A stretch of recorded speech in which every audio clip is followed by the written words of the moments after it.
¿Qué tal? ¿Cómo están? Bienvenidos al Sin Vueltas de esta semana, que ha tenido una noticia de trascendencia mundial, ¿no? Y donde a partir del lunes, cuando nos despertábamos acá en nuestro país, tomábamos conocimiento del fallecimiento del Papa Francisco, se paralizó prácticamente toda la actividad.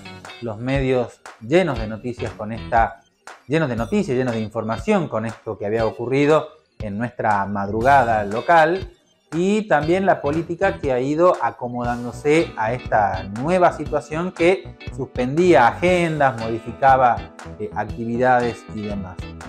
A partir de allí se han venido sucediendo una serie de hechos y quedan todavía algunos acontecimientos más hasta que el cuerpo de Francisco sea trasladado a donde él había decidido que sea su destino final, allí en la misma Roma, pero esto va a ocurrir recién el día sábado.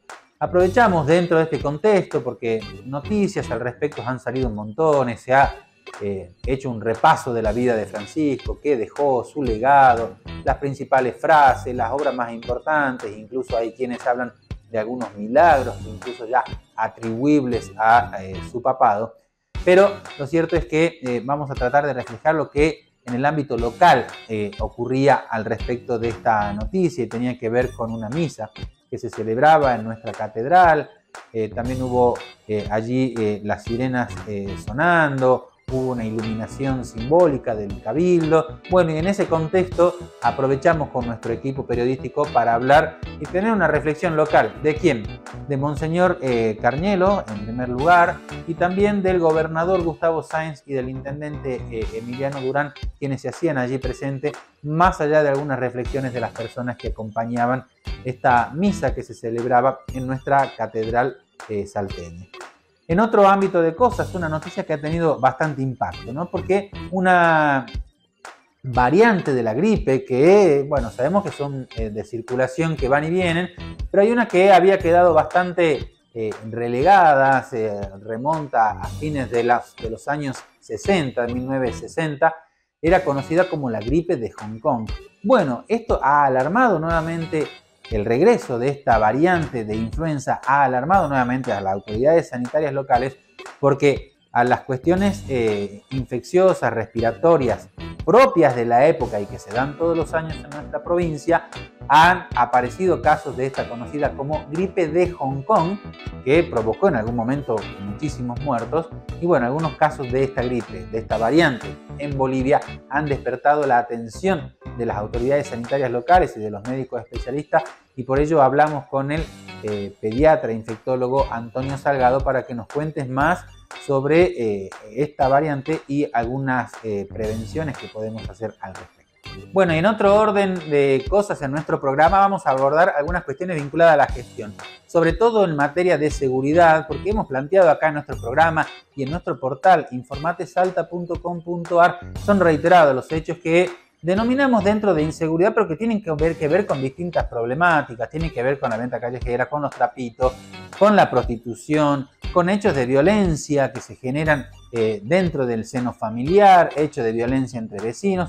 Bueno, un sinfín de casos. Vamos a aprovechar la presencia del ministro Gaspar Solao Sandoval, el ministro de Seguridad y Justicia de la provincia, para hablar de todo esto, y también, muy importante, todo lo que ocurre en el norte de nuestra provincia con el Plan Güemes y la lucha contra el narcotráfico. Seguidamente, un cambio importante porque tiene que ver con la cuestión energética y minera en nuestra provincia. REMSA, esta empresa estatal que tiene a su cargo todo lo que tiene que ver con los recursos, decíamos, estratégicos y mineros, ha cambiado de presidente porque Alberto Castillo, lo hemos tenido ya, está en campaña. Entonces ha dejado ese cargo y Javier Monteros, quien venía formando parte del directorio, ha asumido la presidencia. Así que bueno, hablamos de algunas cosas de actualidad respecto a las inversiones y la llegada de nuevos proyectos mineros en nuestra provincia.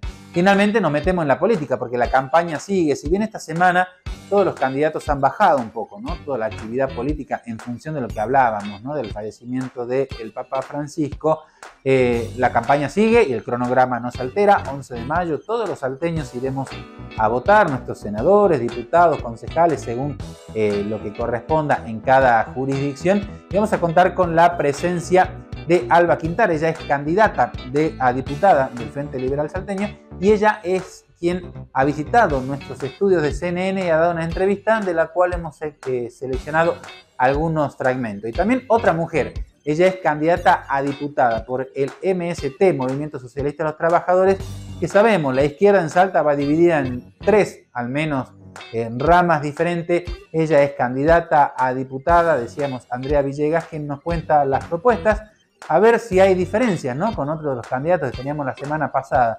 En lo discursivo suenan bastante similares las propuestas, las luchas, las banderas que llevan la izquierda, pero bueno, hay diferencias que los hacen presentarse en estas elecciones de manera separada. Así que esa es la propuesta del Sin Vueltas de esta semana. Carissimi fratelli e sorelle, con profondo dolore devo annunciare la morte del nostro Santo Padre Francesco. Alle ore 7:35 di questa mattina, il Vescovo di Roma Francesco è tornato alla casa del Padre. La sua vita tutta intera è stata dedicata al servizio del Signore e della sua Chiesa. Ci ha insegnato a vivere i valori del Vangelo con fedeltà, coraggio e amore universale, in modo particolare a favore dei più poveri ed emarginati. Con immensa gratitudine per il suo esempio di vero discepolo del Signore Gesù, raccomandiamo l'anima del Papa Francesco all'infinito amore misericordioso di Dio uno e trino. Grazie.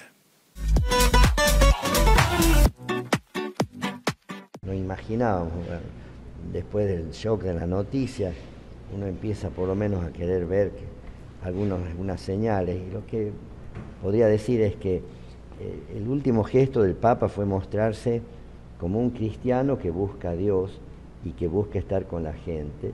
¿Por qué lo digo? Por los gestos estos que ha tenido desde que salió de Gemelli hasta ahora, que no sé cuántos días han pasado. Bajó a San Pedro, en esa foto que está él con el poncho. ¿Y a dónde fue? Fue a visitar la tumba de San Pío X, hay que leer eso, Él fue a visitar la tumba de San Pío X, que es el Papa que pidió la paz, muere cuando se declara la Primera Guerra, es el Papa que acercó la Eucaristía a los niños, ahí fue. Y otro gesto, por ejemplo, nos fue a su basílica, Santa María la Mayor. En ese sentido está marcado el pontificado de Francisco por esa cercanía a la Virgen en la devoción de salud del pueblo romano, la clásica devoción, y una iglesia que, además de que era muy querida San Ignacio, el fundador de los jesuitas, es muy vinculada con nosotros, con América Latina y con España, porque esa iglesia la tenían los españoles y, por ejemplo, gran parte del oro que está allí, que reviste, tampoco es, pero sí que son los revestimientos, los láminas de la basílica eran de América, los reyes de España lo han hecho. Lugares del mundo hablan del Papa argentino que revoluciona la iglesia. Bueno, no me hagas preguntas en este momento, que no me importa lo que dicen los otros, yo te digo lo que yo siento, ¿me entendés? Sí. Bueno, es un Papa que quiso hacer el bien y que la quiso lanzar a la iglesia anunciando el Evangelio. Todo lo otro surge de eso. Y un detalle, lo quiso hacer un anuncio con alegría, que tiene que ver con la Pascua de hoy, Su primera encíclica es la alegría del Evangelio, ¿no? Arzobispo, ha quedado quizás pendiente la visita de él acá, ¿no?, a su país, Argentina. Sí, eso, déjalo nomás para Dios. ¿Qué significaron estos 12 años, ¿no?, con un Papa argentino? Ya lo veremos. Para nosotros, bueno, fue una bendición del Señor, porque era un Papa argentino. La significación en la historia de la Iglesia tiene 2000 años, la historia de la Iglesia, vamos a ver qué pasa, ¿no es cierto? Doloroso para todos los argentinos y para el mundo también, pero bueno, es la vida. ¿Qué es lo primero que se le vino a la mente cuando se enteró de esta triste noticia? La mañana a primera hora cuando empecé a leer, bueno, una profunda tristeza, la verdad que haberlo visto en Pascua, despedirse, porque prácticamente lo que hizo fue despedirse de todos nosotros. Y bueno, lamentablemente uno valora las cosas cuando la pierde, ¿no? Era argentino y muchos no lo valoraron. ¿Nunca tuvo la posibilidad de poder concertar algún tipo de encuentro con el Papa en algún lugar del mundo? En alguna oportunidad varios gobernadores tuvieron la oportunidad de estar con él. Yo no tuve el honor de poder hacerlo por diferentes actividades, tampoco pude llegar a él, pero a través de un amigo en común tuve contacto con él y siempre me pareció un hombre que hacía lo que decía. Era humilde y era humilde. Predicaba la humildad y la sencillez, y eso era el Papa. ¿El Papa del pueblo? El Papa del pueblo, el Papa de la gente, el Papa amigo. Hoy, por supuesto, estuvieron todos los medios de comunicación compartiendo frases y momentos memorables del Papa, y la verdad que muchas veces uno siente que los argentinos hemos sido un poco ingratos con el Papa en valorar todo el trabajo que hizo, y el orgullo para todos nosotros de tener un Papa argentino. Pero bueno, nada, acá acompañando al pueblo, y ahora vamos a iluminar el Cabildo con los colores papales en su honor. Emociona ver a los salteños reunidos hoy. Sí, sin duda que emociona, no por un motivo feliz, pero sí emociona la fe de los salteños.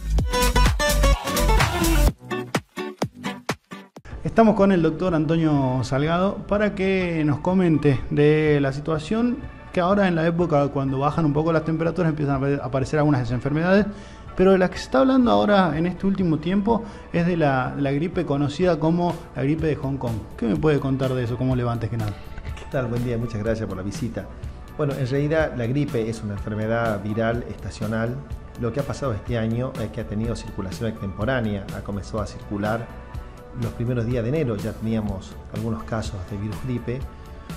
Nosotros, si nos extrapolamos a lo que ocurrió en el hemisferio norte en los últimos 20 años no ha tenido un brote de tal magnitud en relación a la gripe, y circulan dos subtipos fundamentalmente: el H1N1, que es el subtipo de la pandemia del 2009, y el H3N2, que es la llamada gripe de Hong Kong, que es la pandemia de Hong Kong de 1968 y que ha generado más de 4 millones de muertes. Circulan en este momento los dos serotipos. Por supuesto que el serotipo prevalente de circulación sigue siendo el H1N1. Ambos serotipos, tanto el H1N1 como el H3N2, están involucrados en las vacunas actualizadas con cepa 2025. Es una vacuna muy inmunogénica, muy poco reactogénica, y que se la puede aplicar de manera obligatoria a los grupos de riesgos y a los chicos de 6 meses a 2 años, arriba de 105 años, a embarazada, personal de salud y a todo aquello que tenga factores de riesgo. Preguntarle en ese sentido, por ahí usted me nombraba estos tipos de gripe, enfermedad que se empiezan a dar y que por ahora, como me comentaba recién, que se dieron por ahí en otra época del año. ¿A qué se debe y por qué es que se da de esta manera? El cambio climático fue fundamental, y por otro lado, como es un serotipo que ha circulado en el hemisferio norte y la gente ha viajado más que otros años, ha venido con ella desde allá. Es una enfermedad de alta transmisibilidad, se contagia por vía aérea, es decir, por las gotitas de flujo, ¿no? A través del estornudo, a través de la tos, al hablar muy cerca de una persona a otra ya se transmite. Y después consultarle en ese caso los síntomas, o por ahí síntomas diferentes a la gripe común que se la ve habitualmente. ¿Qué es lo que recomiendan ustedes como médicos? Y por ahí, ¿qué es lo que se tiene que notar en estos síntomas que le menciono para decir, bueno, esta gripe puede ser esta que estamos mencionando? Es imposible que desde el punto de vista clínico, semiológico, usted diferencie un serotipo de otro serotipo. Son muy parecidas ambas. La gripe siempre cursa con un estado febril de postración, dolor muscular, dolor de cabeza, dolor atrás de los ojos, que se llama dolor retroocular. y como toda patología viral se autolimita, se autorresuelve en el lapso de 3 a 5 días más o menos. Habitualmente no deja secuelas, habitualmente no tiene complicaciones, aunque hay algunos casos, sobre todo en pacientes vulnerables, como diabéticos, nefrópatas, pacientes que usan corticoides de manera prolongada, que puede tener un comportamiento distinto.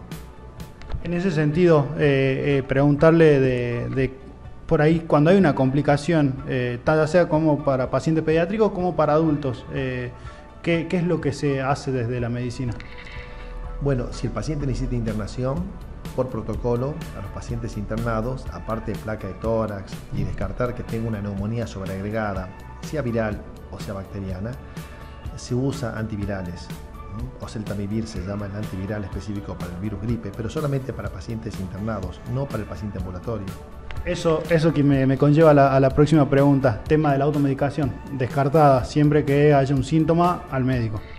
Hay que desalentar el uso de la automedicación, hay que desalentar el uso del antibiótico sabiendo que el antibiótico no va a modificar en nada el curso de la enfermedad, al contrario puede complicarla. Pero lo que es importante es que la gente acuda al centro de salud más cercano a su domicilio y que no vaya a los hospitales, porque los hospitales están absolutamente colapsados, donde el sistema sanitario ya está estresado y eso contribuye más al estrés sanitario.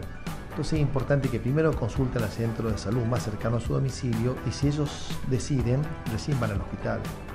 Después el tema de la alerta que se dio en Bolivia, de esta alerta epidemiológica con esta gripe como la llamábamos al principio, la gripe de Hong Kong, ¿influye algo para Salta?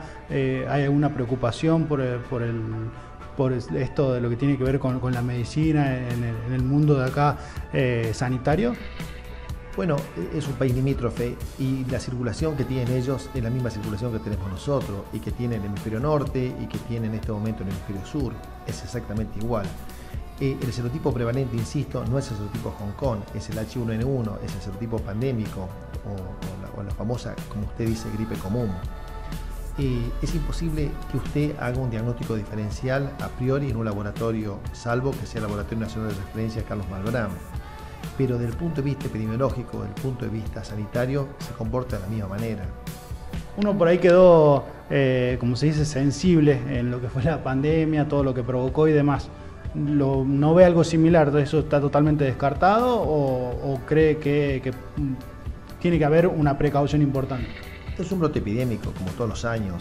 Es más, si usted se remite al año anterior, al 2024, tengo entendido que los informes de epidemiología hablan de que hay menos circulación de virus gripe que el año anterior, para esta misma época. Y después el tema vacunación, otro tema también importante en cuanto a lo que tiene que ver gripe, enfermedades respiratorias y demás.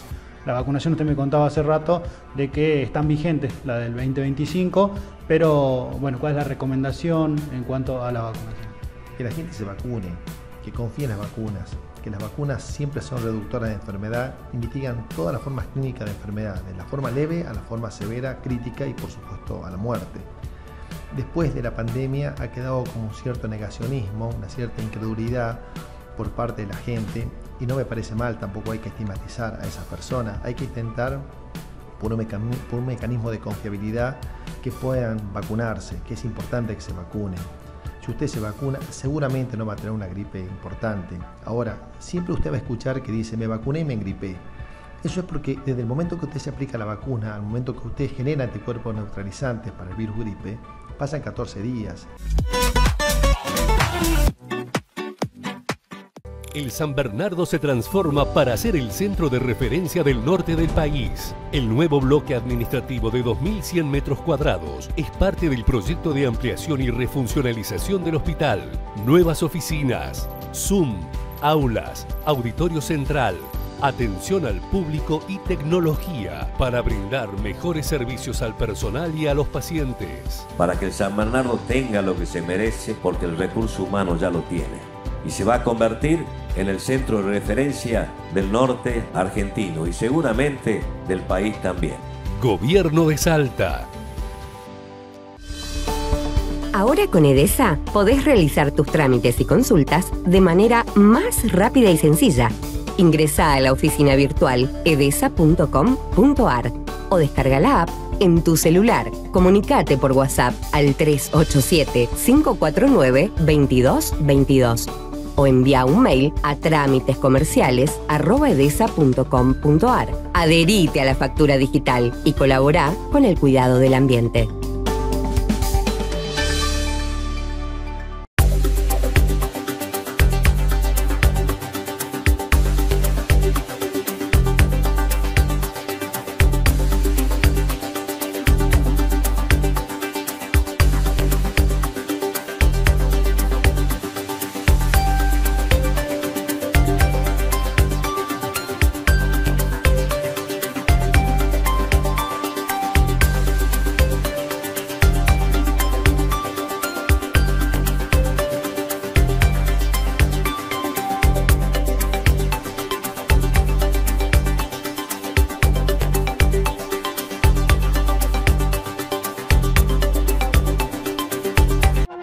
Llega el fit que no sabías que necesitabas.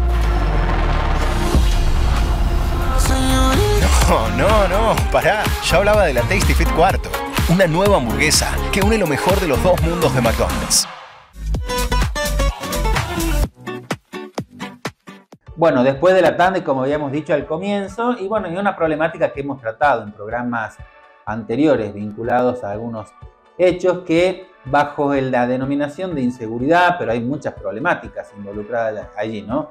Violencia intrafamiliar, la cuestión vial, la cuestión de adicciones, la cuestión de la frontera norte, algo que se viene trabajando mucho en conjunto Salta con Nación. Bueno, pero para ello sumamos acá al ministro Gaspar Solao Sandivara, es el ministro de Seguridad y Justicia de la provincia, en una primera visita a nuestro programa. ¿Cómo está, ministro? Gracias, Federico. ¿Cómo andás? Gracias por acompañarnos. Bueno, tenemos muchos temas para hablar, pero quiero empezar por este último que hablaba, ¿no? Una decisión fuerte, tanto de provincia y acompañada, ¿no? Con autoridades nacionales y con recursos y con fuerzas que dependen o están bajo la órbita nacional, de luchar con todo lo que tiene que ver con nuestra frontera, el contrabando, narcotráfico y una problemática compleja allí, ¿no?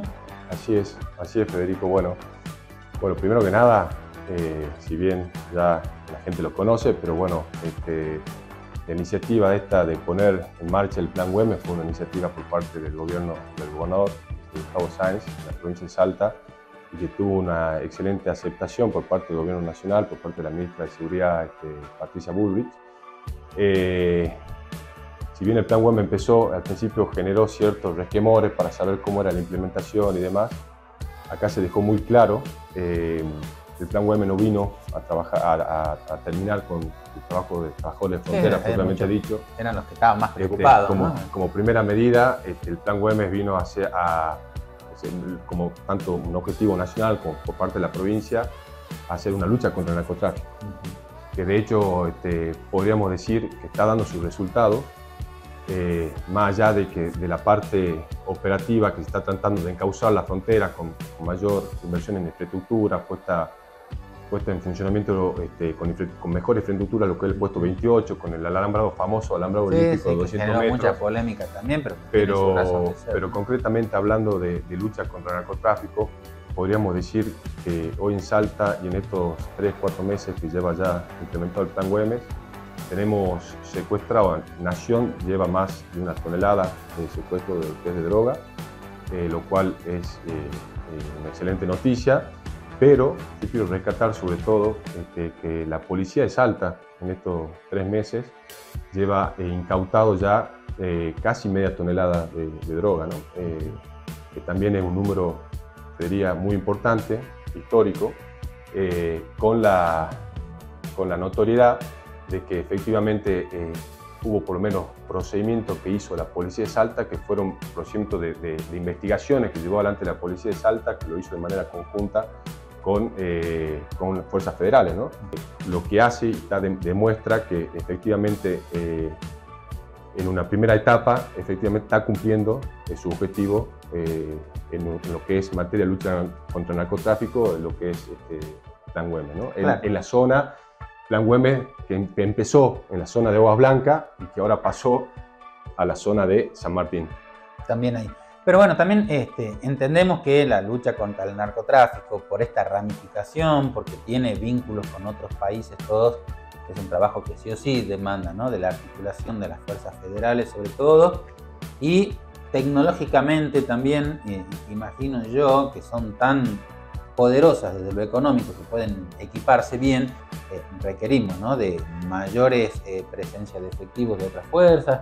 No sé si sigue estando prefectura, pero prefectura era que se iba a asentar en la zona, gendarmería, drones, hay un montón de recursos que son necesarios para poder actuar allí, porque bueno, la policía tiene otros roles y también termina muchas veces participando en estos operativos, ¿no? Así es.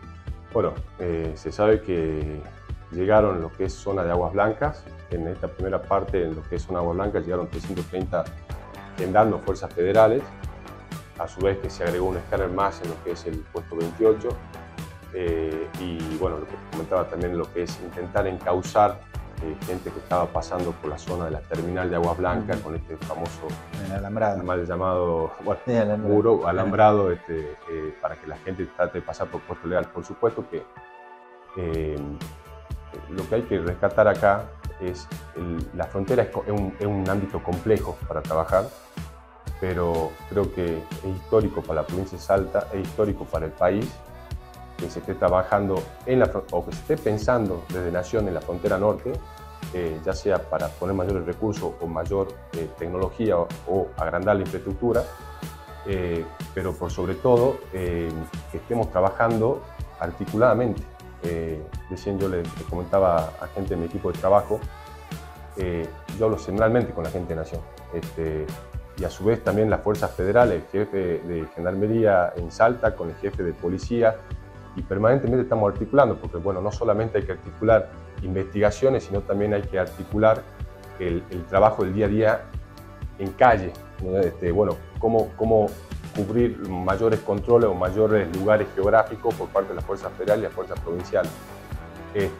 Y bueno, permitime, no sé, ahí justamente en ese marco, ahora avanzamos hacia el Plan Güemes San Martín, que es el que se lanzó hace unas semanas, donde, bueno, efectivamente la idea es avanzar hacia la zona de Salvador Maza, Guaray, y no solamente en lo que es estos puestos fronterizos, sino también acá tenemos una novedad, que también es histórico, o por lo menos yo no había escuchado nunca esto, se suma ahora el ejército, que es una novedad a nivel nacional, y la verdad, y esto empieza en Salta. Si bien el ejército lo llama Operación Roca, está en el marco del Plan Güemes, ¿no? Bueno, justamente nosotros en Informate Salta destacábamos, ¿no? Porque decíamos, nosotros tenemos nuestro Plan Güemes, pero medios nacionales hablaban de un Plan Roca y se ven efectivos del ejército actuando en la zona de la frontera, ¿no? Y esto nos llamaba la atención.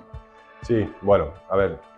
Esto depende del otro ministro, que es Petri. Claro, bueno, que es el ministro no de seguridad, sino de la ahí te quiero resaltar, en lo que es el Plan Güemes Aguas Blancas, tuvimos la novedad de Prefectura Naval, sí, patrulla lo que es una emergencia. Que sí es Ministerio de Seguridad. Que es Ministerio de Seguridad de Nación. Pero bueno, acá se suma el Ministerio de Defensa con el Ejército. Bueno, particularmente no sé, pero el Ejército lo denominó al trabajo que ellos van a realizar, Operación Roca, que también lo van a lanzar y demás, pero estamos en etapa de implementación en eso. La idea es que efectivamente, y si bien ya lo explicó el ministro Petri al momento del lanzamiento allá en Tartagal, la idea es que el Ejército tiene, por funciones que le dio la Ley de Defensa Nacional, puede hacerse cargo de zonas de seguridad de frontera y no puede intervenir en zonas de pasos legales donde esté actuando la fuerza de seguridad.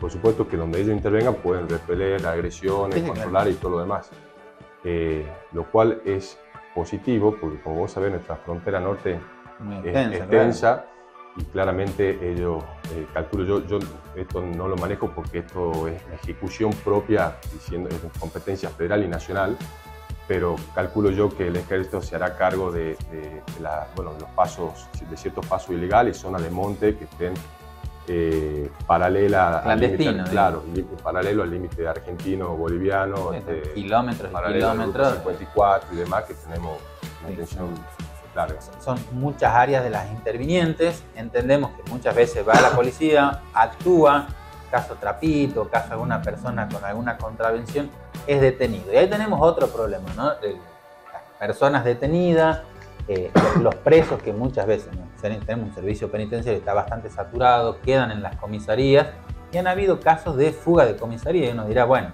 no tanto no en capital, no más en el interior se ha dado, donde se dan estas alertas, es decir, se escaparon presos de las comisarías, y bueno, todo un operativo y obviamente situaciones donde la gente de la zona se genera mucha preocupación, ¿no? Sí.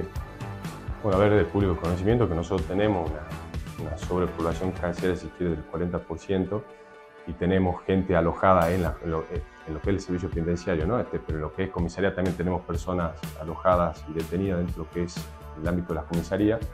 Bueno, en eso estamos trabajando, de hecho, hablando con el ministro Camacho, en lo que es concretamente el norte, en avanzar para realizar o construir módulos penitenciarios en las distintas unidades carcelarias, a los fines de descomprimir, por un lado, las comisarías, claro. que es clave. Aparte, no solamente es clave por la situación de los detenidos internos en las comisarías, sino también para nosotros poder tener mejor operatividad en el día a día.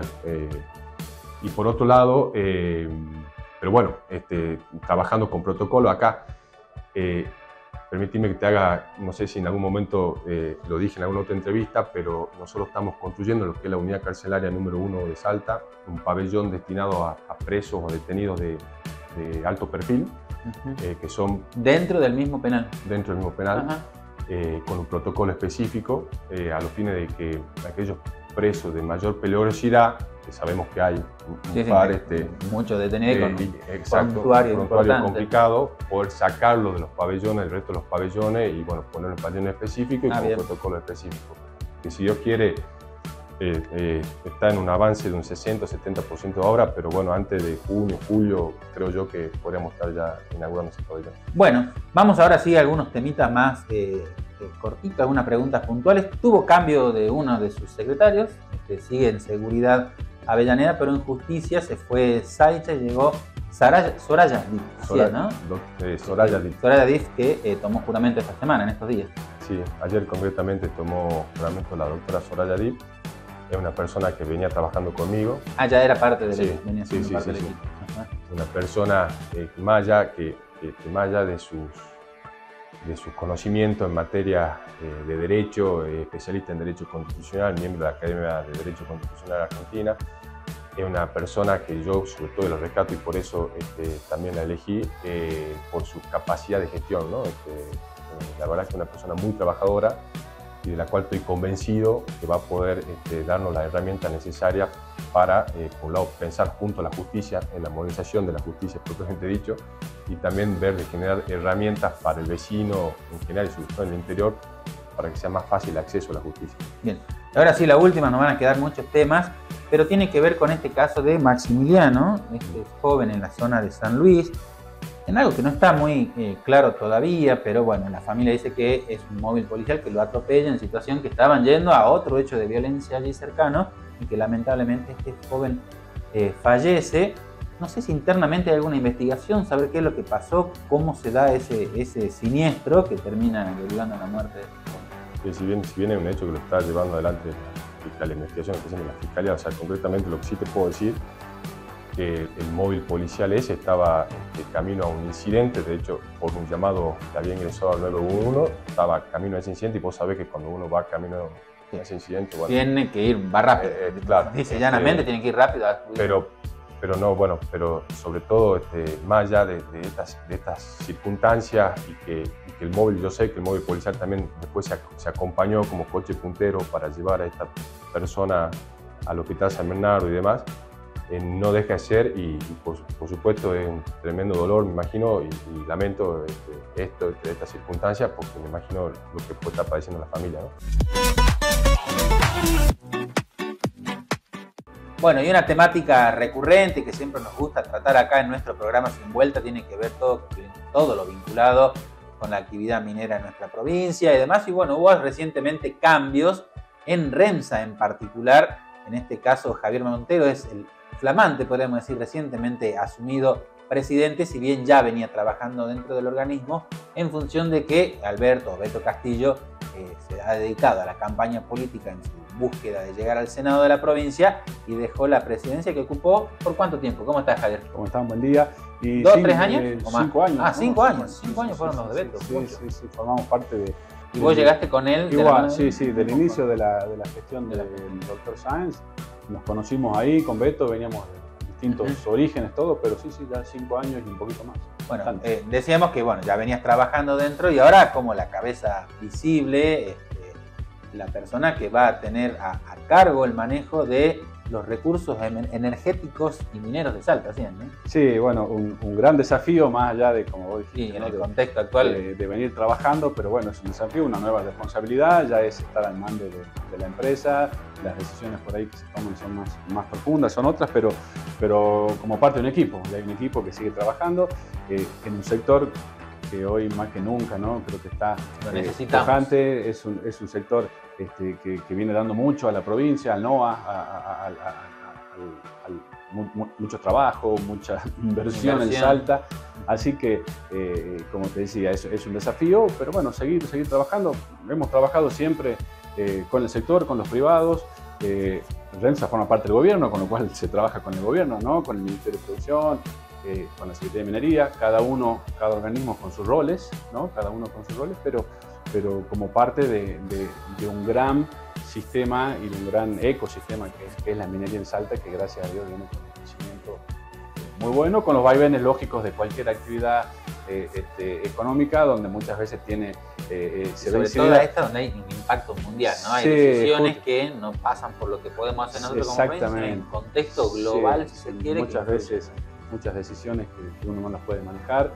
Anuncios, ¿no? Hoy una empresa internacional que fabrica baterías o que fabrica autos hace un anuncio mañana por un tweet y eso... O dispara o cae algo. Tiene impacto, pero en términos generales, como provincia, como sector, como política, ¿no? del Estado, como política minera, creo que estos 5 años ha sido muy bueno y bueno, y un poco el crecimiento también que ha tenido REMSA como empresa en cuanto a su visibilidad.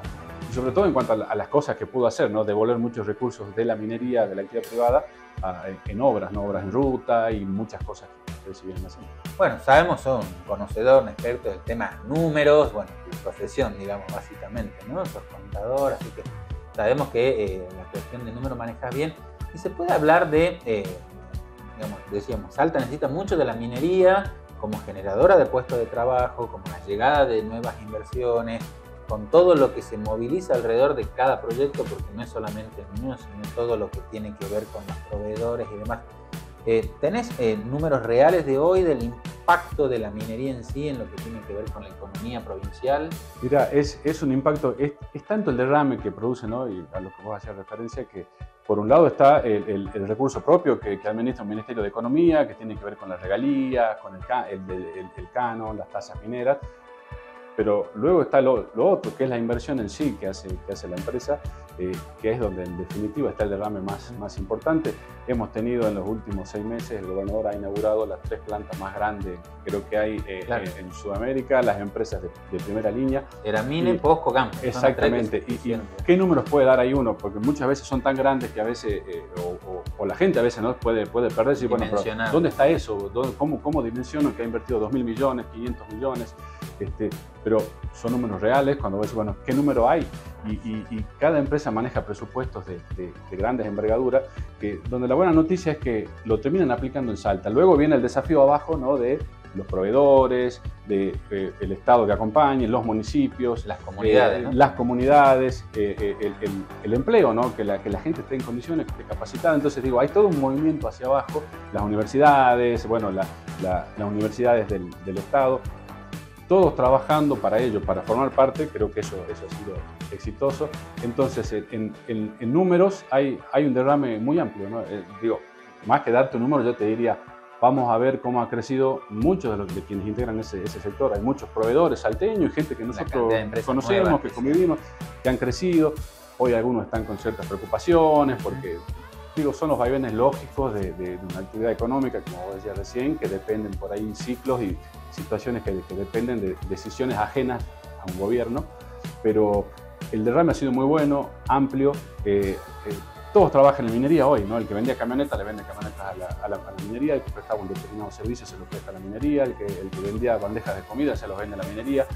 y sobre todo los empleos, creo que son empleos de calidad, empleos que le dan la satisfacción que la gente siempre busca, ¿no? Cuando tiene un trabajo, que muchas veces no solo es trabajar por tener un ingreso. En blanco y bien remunerado. Y aparte fuimos entre todos aprendiendo. Hace 10 años sí, no se hablaba de la minería en Salta, o se hablaba mucho menos. Y de golpe las empresas tuvieron que aprender, los gremios adaptarse, todos. La cantidad. Creo que es un aprendizaje donde también en el aprendizaje hay errores. Todos seguimos aprendiendo, creo que el Estado también, los funcionarios, nosotros, la empresa del Estado, nosotros hemos cometido errores o hemos modificado situaciones en las licitaciones que realizamos cuando Rensa pone a disposición nuevos lugares, ¿no? nuevas hectáreas o nuevas minas, propiedades, ¿no? para que los privados, que son quienes en definitiva invierten, lo hagan de la mejor manera. Bueno, hemos ido evolucionando, hemos ido aprendiendo, a veces uno aprovecha un viaje al exterior que tiene que ver en participar en una feria minera. En el roce con los más capos del mundo. Digamos, muchas veces se critican esos viajes, decir, che, bueno, estos funcionarios se fueron a pasear, y en definitiva ese es el lugar del mundo en el que nos mira a nosotros. Entonces hay que ir a visitarlos, hay que acompañarlos, hay que entenderlos y ponerle a disposición todo lo que la provincia tiene, que como sabemos es una región sumamente, digo región porque Salta, Jujuy, Catamarca es toda una gran región que tiene muchísimo para dar. Y bueno, en el caso de Salta, que nosotros representamos a Salta, sabemos que y a mí me tocó en otras oportunidades representar Salta, y es muy lindo porque es una provincia tan rica y tan variada en términos productivos, que la verdad que uno se siente bien, ¿no? cuando puede contar, y si logra encima eso traer al inversor a que se instale en Salta, bueno, creo que la alegría es doble. Del litio, ¿no? En Salta de Mente ha sido la estrella en los últimos tiempos. Río Tinto me parece que es la que ahora está como haciendo la mayor inversión, y ahí están todas las empresas, digamos, vinculándose con esta obra importante que van a desarrollar en la Puna. Pero también, y de muchas publicaciones hablan que por ahí el futuro de Argentina no es solamente litio, sino también cobre, y ahí tenemos también una ventana de oportunidad. Sí, tenemos ventana, tenemos ya empresas, ¿no? con propiedades mineras, con inversiones realizadas y también con inversiones comprometidas, proyectos de cobre, de oro. El litio lo que tuvo, ¿no? En una coyuntura mundial de un determinado momento, donde quienes saben mucho de esto, quienes estudian técnicamente, hace un par de años decían, bueno, hay que tener cuidado, que estos son ciclos donde tal vez en 5 años estemos bien, luego baje, luego vuelva a subir. Bueno, hoy el litio creo que está un poco en esa baja, pero la expectativa es que eso vuelva a subir. Pero los otros minerales, las otras proyecciones que tiene Salta, sobre todo en cobre, que son proyectos e inversiones a mucho más largo plazo, también la posicionan a Salta en una muy buena ubicación. El San Bernardo se transforma para ser el centro de referencia del norte del país. El nuevo bloque administrativo de 2.100 metros cuadrados es parte del proyecto de ampliación y refuncionalización del hospital. Nuevas oficinas, Zoom, aulas, auditorio central, atención al público y tecnología para brindar mejores servicios al personal y a los pacientes. Para que el San Bernardo tenga lo que se merece, porque el recurso humano ya lo tiene. Y se va a convertir en el centro de referencia del norte argentino y seguramente del país también. Gobierno de Salta. Ahora con Edesa podés realizar tus trámites y consultas de manera más rápida y sencilla. Ingresá a la oficina virtual edesa.com.ar o descarga la app en tu celular. Comunicate por WhatsApp al 387-549-2222 o envía un mail a trámitescomerciales@edesa.com.ar. Adherite a la factura digital y colabora con el cuidado del ambiente.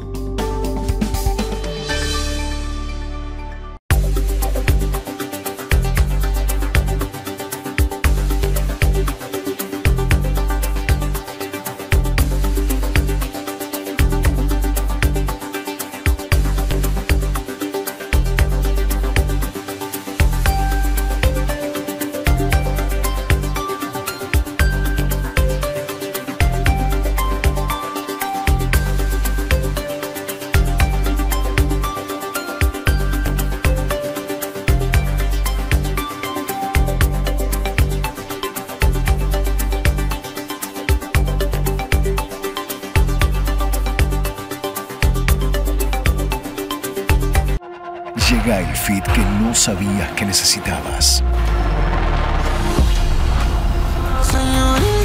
No, pará. Ya hablaba de la Tasty Fit Cuarto, una nueva hamburguesa que une lo mejor de los dos mundos de McDonald's.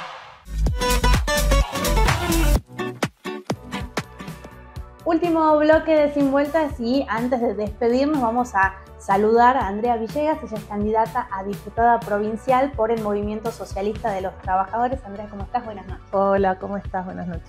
Bueno, Andrea, queremos que nos cuentes por qué el MST decidió presentarse de forma independiente, separándose de lo que es el Frente de Izquierda.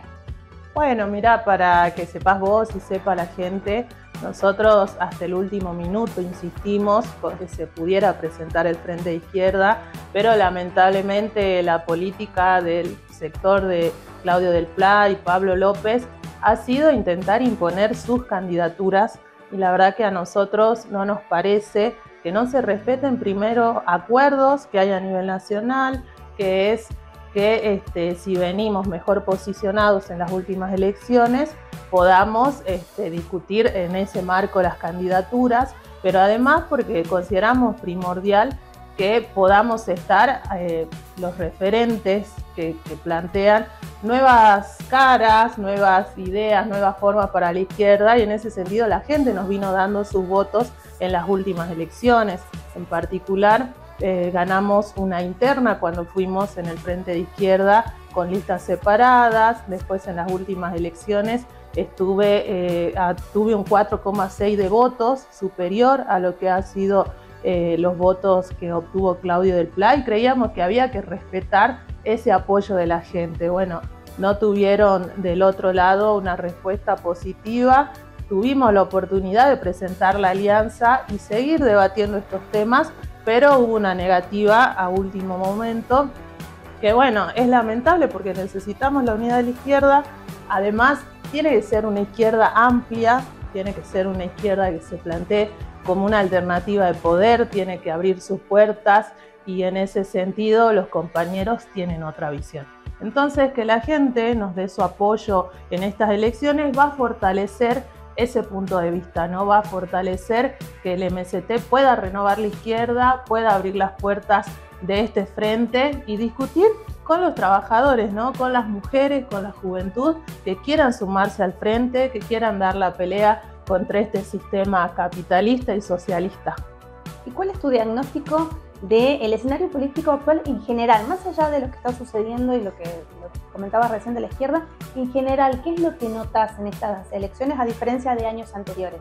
Y mira que la gente está cansada de la vieja política, está cansada de que los candidatos de los partidos tradicionales digan que van a solucionar todos los problemas cuando han sido parte del gobierno, ¿no? Cuando son los responsables de la crisis económica que vivimos, que no podemos llegar a fin de mes, que tenemos que estar cuidando el trabajo porque no tenemos un trabajo estable, no tenemos jubilaciones acordes al costo de vida de un jubilado. Toda esa situación se combina en estas elecciones, ¿no? Un enojo. Nosotros también estamos enojados, por eso es que decidimos hacer política, los de abajo, los que algún día tenemos que gobernar, que somos los trabajadores, ¿no? Hablabas recién de caras nuevas, de una nueva propuesta, de buscar cosas distintas. ¿Cómo se encara una campaña política, en este caso, tratando de llegar a ese público nuevo? ¿Cuál es el desafío que hay en acercar tu propuesta a personas que están cansadas, que están aburridas, que buscan otra forma de informarse?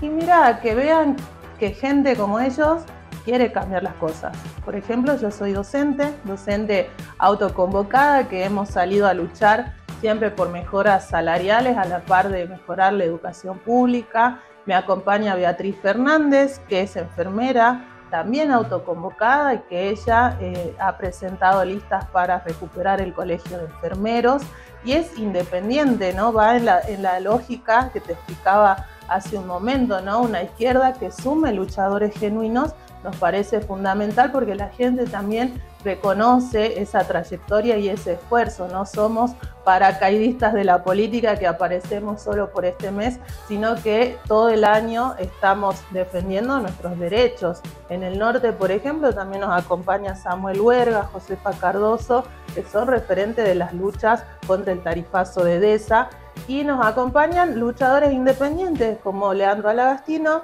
que es un docente autoconvocado, delegado de su departamento, la doctora Pisola, que es una autora que viene de hacer una experiencia dentro de las filas del kirchnerismo, que se ha dado cuenta que no hubieron soluciones de ese lado y decidió venir con la izquierda, ¿no? Entonces, en ese sentido, esta renovación que nosotros le planteamos a la gente es una renovación para fortalecer las luchas. Como candidata a diputada provincial, ¿cuál sentís que es el rol que está jugando en este momento la legislatura provincial? ¿Hay una verdadera oposición? La verdad es que no se ve una verdadera oposición. Quizás en estos días de campaña electoral algunos empezaron a levantar la voz y a querer llamar un poco la atención de la gente, pero sinceramente de la legislatura en este último periodo no se ha visto una oposición que sea coherente, que sea consecuente. No hemos visto cambios, por ejemplo, de pelear por un presupuesto real, acorde para mejorar nuestras escuelas. Tenemos escuelas que se están cayendo a pedazos. Hemos tenido la muerte de Valentín, que se podría haber evitado y que la responsabilidad acá es del Estado y que obviamente junto a su familia seguimos exigiendo justicia, pero no hay una oposición. Por eso que la izquierda entre a la legislatura es un cambio de calidad, porque no es solo ir a debatir y levantar la voz, sino también es presentar proyectos a favor de las mayorías, y para nosotros tener una banca abierta, una legislatura de puertas abiertas donde pueda entrar el trabajador, donde pueda entrar la mujer, el joven, a debatir junto con nosotros, o sea, que sea parte de cada proyecto que se presente y de la defensa de ese proyecto. No discutir a espaldas del pueblo y lo que sucede, el panorama de los últimos años, una legislatura completamente vallada. ¿Y cuáles son los objetivos parlamentarios que ustedes particularmente van a llevar y van a tratar de poner sobre la mesa para el debate? Creemos que hay que discutir cómo generar trabajo genuino. Somos una provincia que el 50% de la población que trabaja lo hace dentro del marco de la informalidad, y la verdad que eso tiene que cambiar. También tenemos el problema del déficit habitacional, entonces se pueden combinar estas problemáticas, generar obra pública, de esa manera construir viviendas populares, pongámosle ese número de 100.000 viviendas populares para resolver el déficit habitacional, pero también para generar fuentes de trabajo que sean genuinas, y para eso necesitamos presupuestos, y el presupuesto va a salir de fuertes impuestos a los ricos y a las grandes empresas, ¿no?, que tenemos acá en la provincia. Creemos que la crisis que produce el sector privado, ellos la tienen que cargar y no sobre nuestras espaldas.